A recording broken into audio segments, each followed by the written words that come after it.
The October Game. He put the gun back into the bureau drawer and shut the drawer.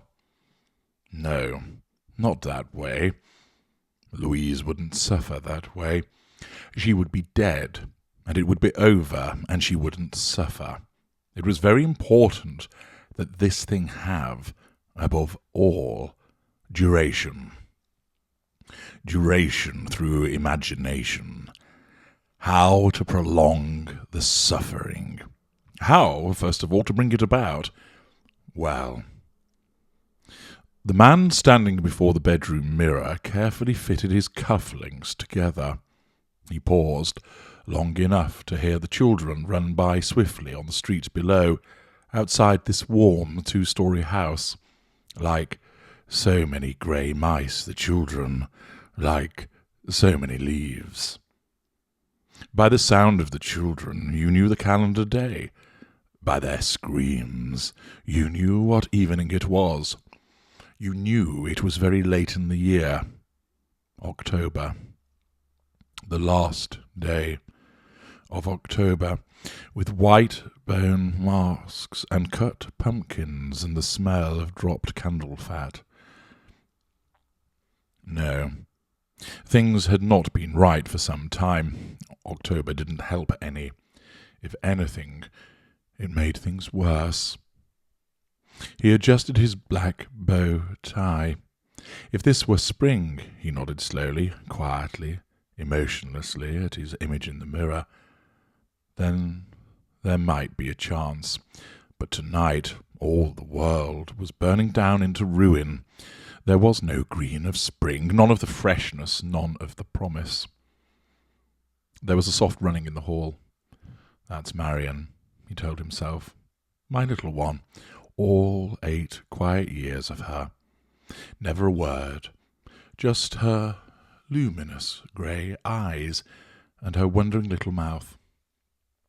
His daughter had been in and out all evening, trying on various masks, asking him which was most terrifying, most horrible. They had both finally decided on the skeleton mask. It was just awful. It would scare the beans from people. Again, he caught the long look of thought and deliberation he gave himself in the mirror.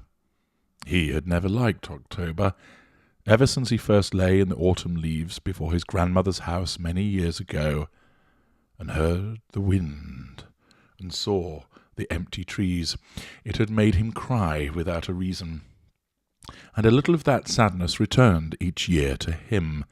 It always went away with spring. But it was different tonight. There was a feeling of autumn coming to last 1,000,000 years. There would be no spring. He had been crying quietly all evening. It did not show, not a vestige of it on his face. It was all hidden somewhere, and it wouldn't stop. A rich, syrupy smell of candy filled the bustling house. Louise had laid out apples in new skins of caramel. There were vast bowls of punch, fresh mixed, stringed apples in each door, scooped, vented pumpkins peering triangularly from each cold window. There was a water tub in the centre of the living room, waiting with a sack of apples nearby for dunking to begin. All that was needed was the catalyst, the in-pouring of children to start the apples bobbling, the stringed apples to penduluming in the crowded doors, the candy to vanish, the halls to echo with fright or delight. It was all the same. Now the house was silent with preparation, and just a little more than that. Louise had managed to be in every other room today save the room he was in. It was her very fine way of intimating, "Oh, look, Mitch, see how busy I am? So busy that when you walk into the room, I'm in there, always something I need to do in another room. Just see how I dash about." For a while he'd played a little game with her, a nasty, childish game. When she was in the kitchen, then he came to the kitchen saying, "I need a glass of water." After a moment, he standing drinking water, she like a crystal witch over the caramel brew bubbling like a prehistoric mud pot on the stove. She said, "Oh, I must light the pumpkins," and she rushed to the living room to make the pumpkins smile with light. He came after her, smiling, "I must get my pipe," "Oh, the cider!" she had cried, running to the dining room. "I'll check the cider," he had said. But when he tried following, she ran to the bathroom and locked the door. He stood outside the bathroom door, laughing strangely and senselessly, his pipe gone cold in his mouth. And then, tired of the game but stubborn, he waited another 5 minutes. There was not a sound from the bath. Unless she enjoyed in any way knowing that he waited outside, irritated, he suddenly jerked about and walked upstairs, whistling merrily.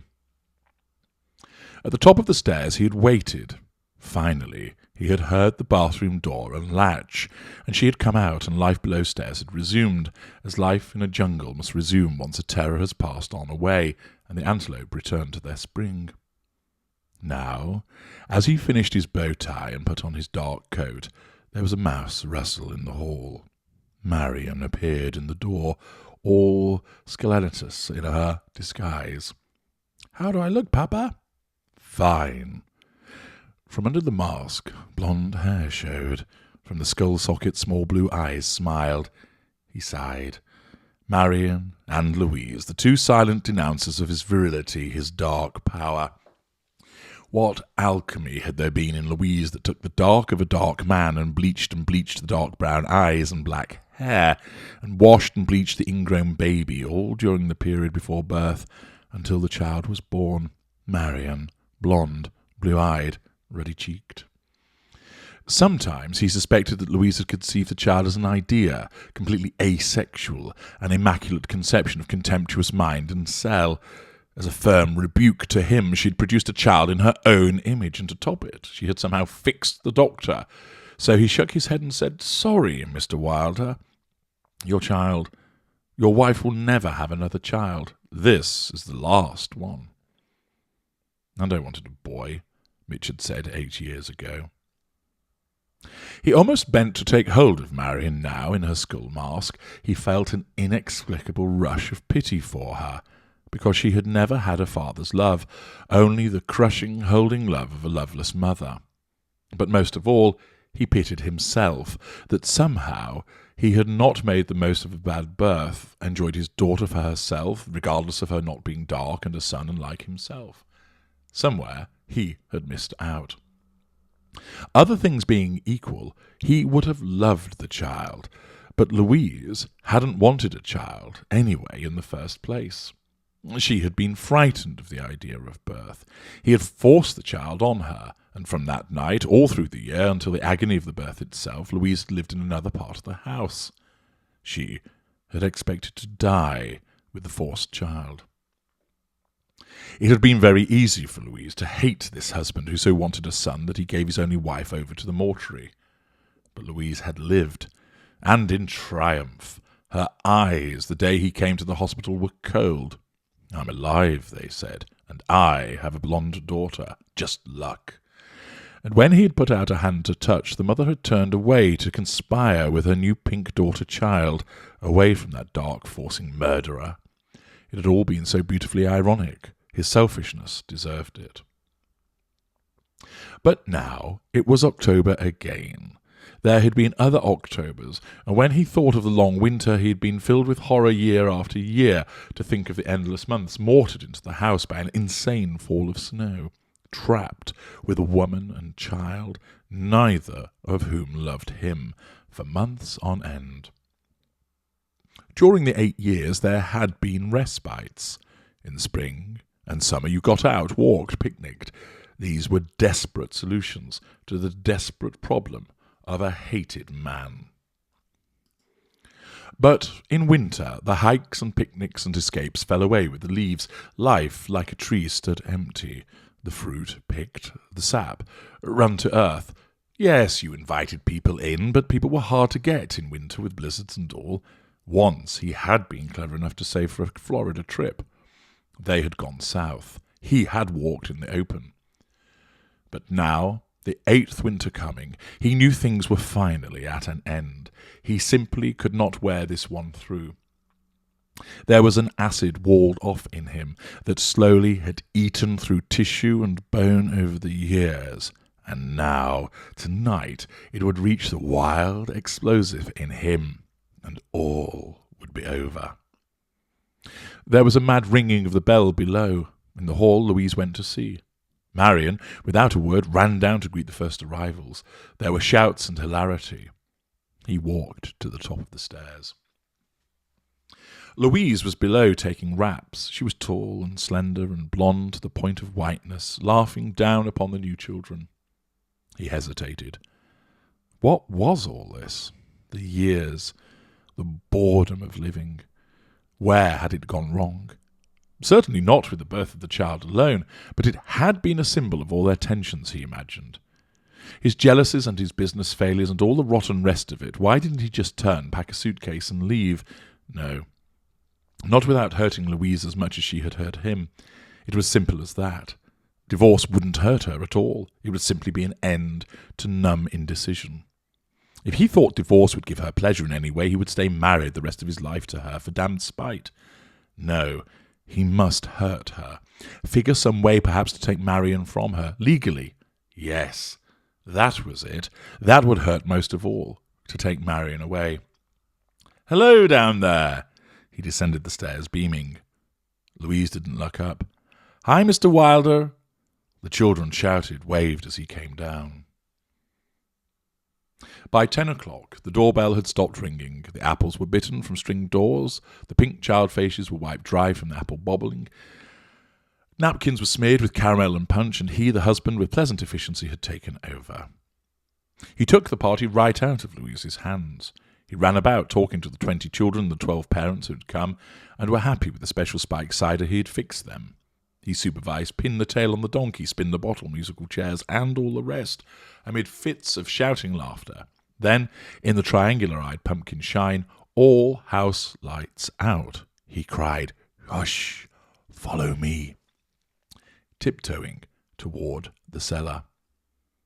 The parents, on the periphery of the costumed riot, commented to each other, nodding at the clever husband speaking to the lucky wife. How well he got on with children, they said. The children crowded after the husband, squealing. The cellar, he cried, the tomb of the witch. More squealing. He made a mock shiver. Abandon hope, all ye who enter here. The parents chuckled. One by one, the children slid down a slide which Mitch had fixed up from the lengths of table section into the dark cellar. He hissed and shouted ghastly utterances after them. A wonderful wailing filled the dark pumpkin-lighted house. Everybody talked at once. Everybody but Marion. She had gone through all the party with a minimum of sound or talk. It was all inside her, all the excitement and joy. What a little troll, he thought, with a shut mouth and shiny eyes. She'd watched her own party, like so many serpentines, thrown before her. Now, the parents, with laughing reluctance, they slid down the short incline, uproarious, while little Marion stood by, always wanting to see it all, to be last. Louise went down without help. He moved to aid her, but she was gone even before he bent. The upper house was empty and silent in the candle shine. Marion stood by the slide. Here we go, he said, and picked her up. They sat in a vast circle in the cellar.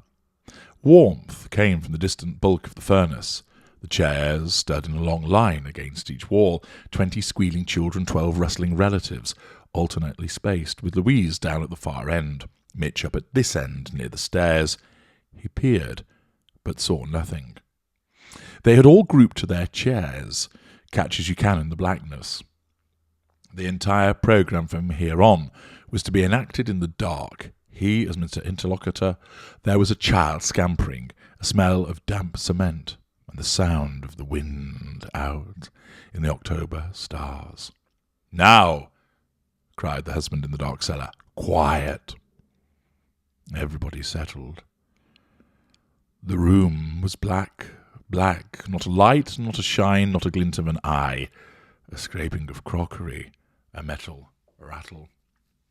The witch is dead, intoned the husband. Eee, said the children. The witch is dead, she has been killed, and here is the knife she was killed with. He handed over the knife. It was passed from hand to hand down and round the circle with chuckles and little odd cries and comments from the adults.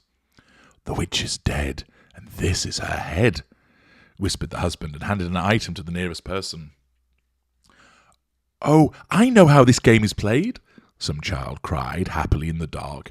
"He gets some old chicken innards from the icebox and hands them around and says, 'These are her innards,' and he makes a clay head and passes it for her head and passes a soup bone for her arm, and he takes a marble and says, 'This is her eye,' and he takes some corn and says, 'This is her teeth,' and he takes a sack of plum pudding and gives that and says, 'This is her stomach.'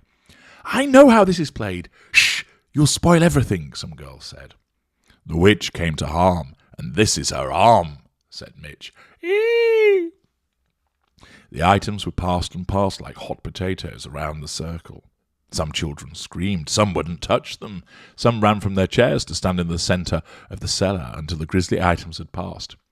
"Oh, it's only chicken insides," scoffed a boy. "Come back, Helen." Shot from hand to hand with small scream after scream, the items went down, down, to be followed by another and another. "The witch cut apart, and this is her heart," said the husband. 6 or 7 items moving at once through the laughing, trembling dark. Louise spoke up. "Marion, don't be afraid, it's only play." Marion didn't say anything. "Marion?" asked Louise. "Are you afraid?" Marion didn't speak. "She's all right," said the husband. "She's not afraid." On and on the passing, the screams, the hilarity. The autumn wind sighed about the house, and he, the husband, stood at the head of the dark cellar, intoning the words, handing out the items. "Marion?" asked Louise again from across the cellar. Everybody was talking. "Marion?" called Louise. Everybody quieted. "Marion, answer me. Are you afraid?" Marion didn't answer. The husband stood there at the bottom of the cellar steps. Louise called, "Marion, are you there?" No answer. The room was silent. "Where's Marion?" called Louise. "She was here," said a boy. "Maybe she's upstairs." "Marion?" No answer. It was quiet. Louise cried out, "Marion! Marion!" "Turn on the lights," said one of the adults. The items stopped passing. The children and adults sat with the witch's items in their hands. "No!" Louise gasped. There was a scraping of her chair wildly in the dark. "No, don't turn on the lights. Oh, God, God, God, don't turn them on, please, please, don't turn on the lights, don't!" Louise was shrieking now. The entire cellar froze with the scream. Nobody moved. Everyone sat in the dark cellar, suspended in the suddenly frozen task of this October game. The wind blew outside, banging the house. The smell of pumpkins and apples filled the room with the smell of the objects in their fingers, while one boy cried, "I'll go upstairs and look." And he ran upstairs hopefully and out around the house, 4 times around the house, calling, "Marion, Marion, Marion," over and over, and at last coming slowly down the stairs into the waiting, breathing cellar, and saying to the darkness, "I can't find her." Then some idiot turned on the lights.